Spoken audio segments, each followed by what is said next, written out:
Alright folks, welcome back to another one. Today we're at my home shop, not the Mercury Innovations location. But we're working on a 30 horse Mercury here. It's on a 2012 Bass Tracker Panfish 16. Trouble with it is I just purchased this boat, set, ain't got any hours on it, but because it's done a lot of sitting, we're pretty confident that the VST tank here is just gummed up and full of stuff, because we have all low pressure, everything's good up to this, but we have no high pressure reaching the fuel rail and the fuel injectors. So I'm gonna open this little toolkit here and see if I don't have the right size socket here to remove this little darling, and we'll tear it down and see if we can get it fixed today, or at least, you know, find out that, yeah, for sure it is just gummed up.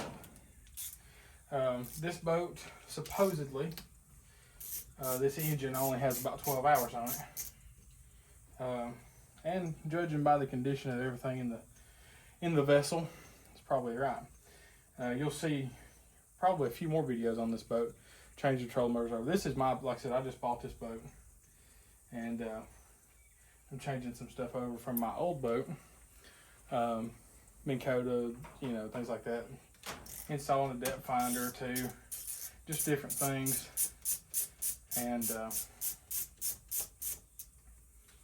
yeah, you'll see some more of this boat before it's all said and done. It's gonna disappear down in there. So we VST tank here.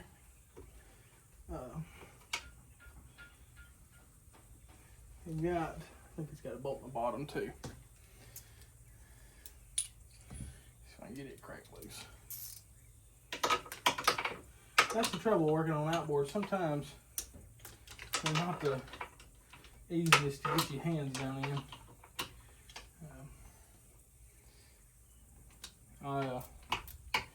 My main line of work is automotive mechanics, so at least in a car, there's a lot of stuff you can take off to get where you want to be. And these, it's so much of a pain to take the side cowlings off that I'd rather just not even fool with it. But we're about to have this thing unbolted to where we can get it out of here.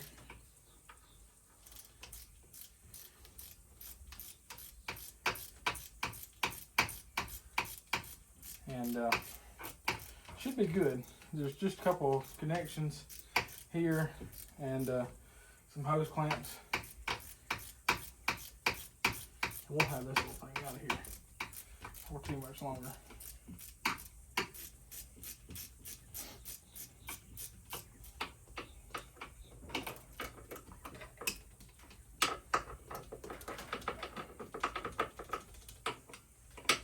Bolt trying to come out with my socket.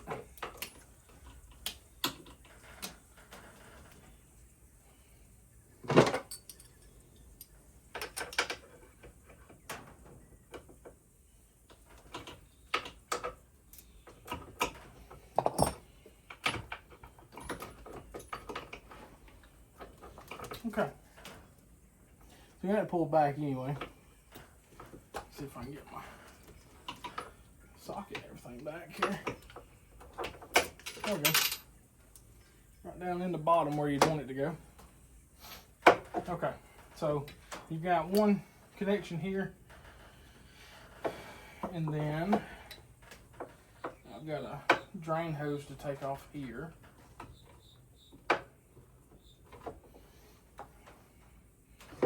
See if I can convince it to come off.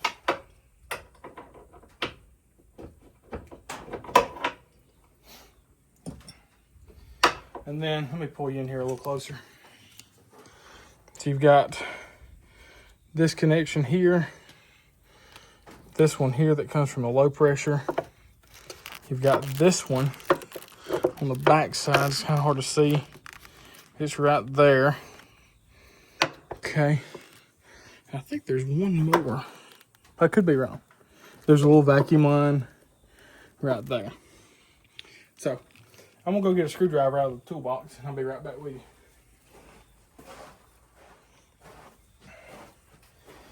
All right. Push this little line off down here. There we go. There's the drain line.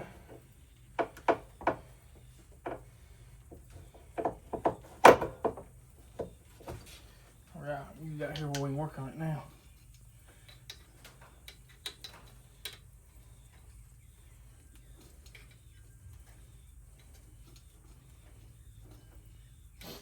Couple little hose clamps on it here. Sometimes you can take these and just take a pair of pliers and just kind of rock it like that. Try to get that rubber broke loose. I mean, this stuff's been sitting for a while. Not quite as long as some of the stuff we work on, you know, how the 80s, but it's sitting. So it gets kind of bound up in there. Take our low pressure line off here.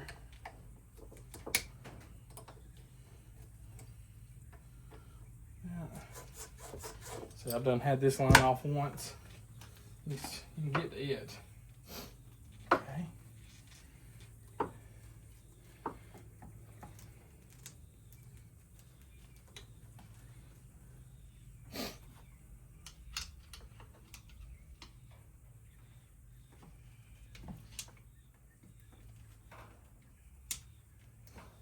I'll have to use the wire plier trick again on this one. It's hot down here today. Sort of acts like it's going to storm a little bit later. Kind of need it.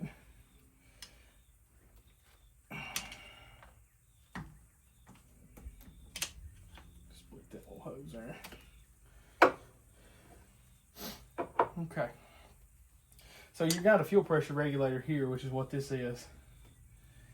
And then you've got two lines. This one here. Yeah. And one on the back side. So what I think I may do, just to keep, because these, if you want to see these clamps here, so you've got this style clamp. I hate messing with those if I can help it. And I think I can get to all of the screws that holds this together. So I think what I'm gonna do is I'm gonna get my catch pan.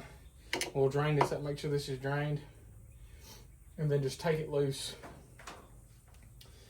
around right here and leave these two lines on. We'll be able to flip this over to the float and clean it out here on the engine, and we can take this to the workbench and clean this. I don't even know if y'all can see what I'm talking about. Oh yeah, okay, yeah. All right, anyway, we're gonna do that, and I'll meet you at the workbench probably. All right, I got all those bolts out. Let's see if we can separate this case here.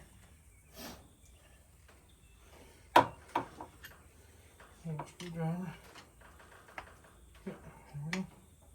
Got her separated.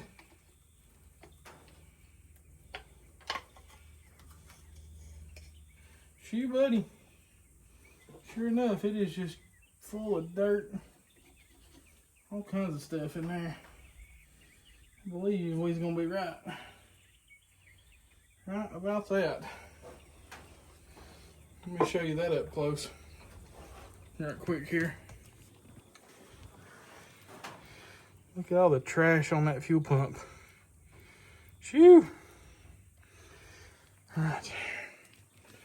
Walk around to the workbench here and we'll try to get this out of here. There's a filter down on the bottom of this. And float don't look that bad. I mean, it's cleaned up.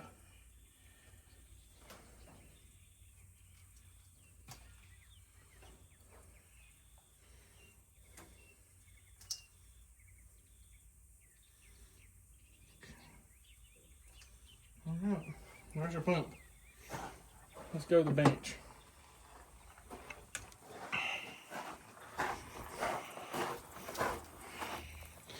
Bench is a strong term, I guess you'd say. I normally use this to clean my fish on. But, instead of this being mine, we'll work on it here. Okay.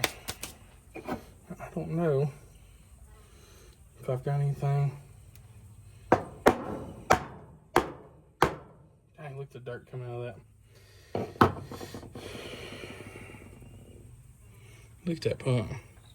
So you can see how much gas was sitting in there in all this dirt. Which the pump,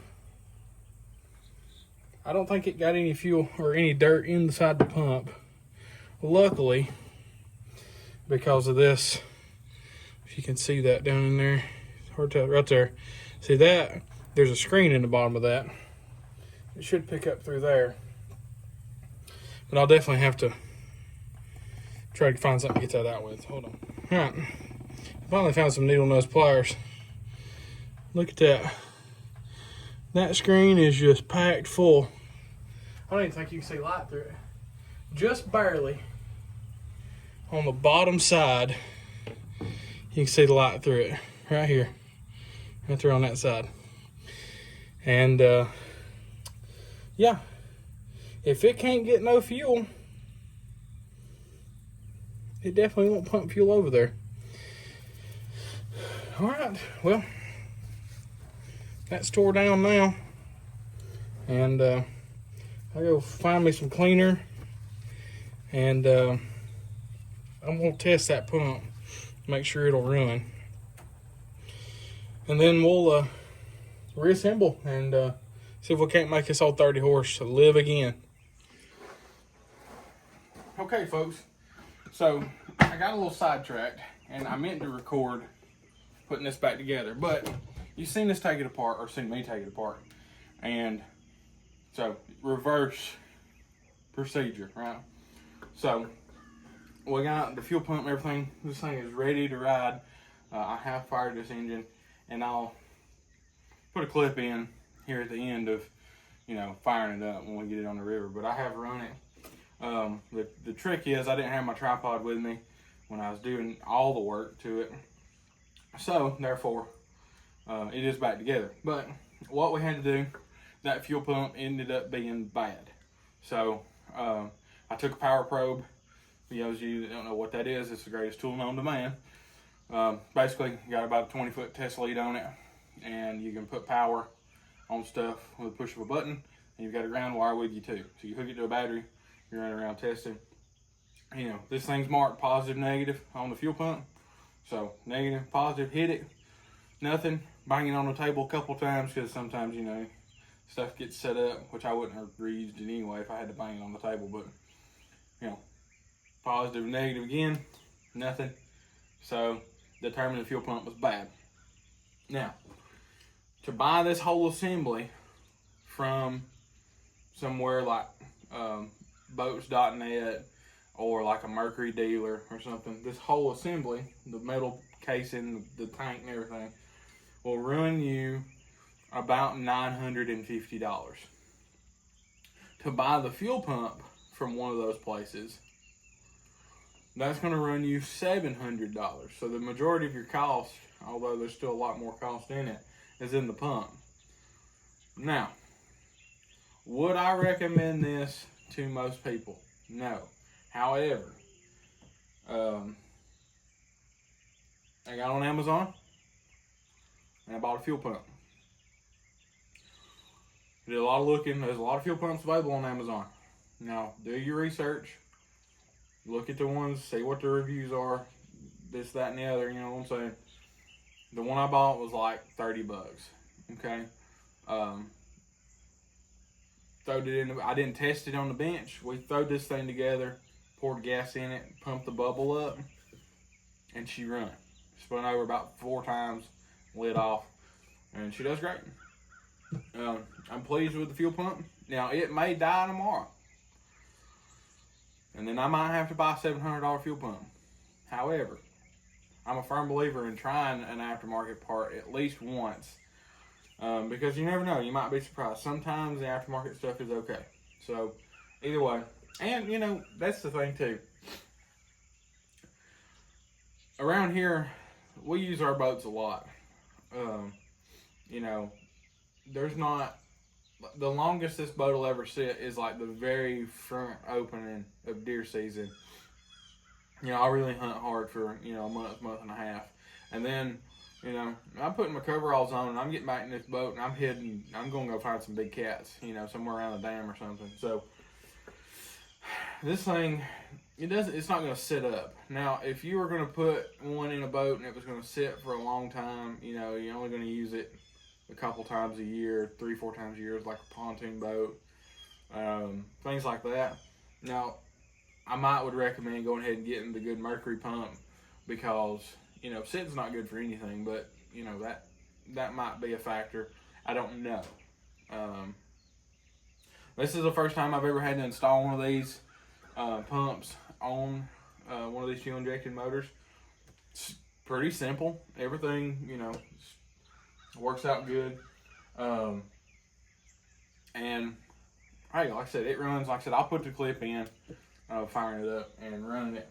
I may just go ahead and do one here. That way, I can go ahead and start uploading this video. But anyway, this little motor is ready to go. So yeah, thanks so much for watching the Marine Innovations channel. Our first video we put out did really well. We're really pleased. So, you know, share this video with your friends if it's something that, you know, interests you or anything like that, because this is what we're doing. We're doing engine repair, we're doing fish finder installs, and we're doing, you know, details and add-ons and carpet and that kind of thing. So if you're in that kind of world and you like that kind of stuff, sure, that's good. I have an old 87 Bass Tracker Guide V16 sitting over there that was my boat previously. I've tore it down, sold the motor off of it, and we're fixing to start building it back up as a little catfishing rig. So you'll definitely get to see that one. So anyway, like I said, I'm gonna put this clip in, but thanks so much for watching. And like I said, if you like this video, give us a like and give us a subscribe, and we'll catch y'all on the next one. Y'all take it easy. Now, I don't have any water hooked up to this, so I'm not gonna let it out alone, but just to show y'all, the old fuel pump did fix her.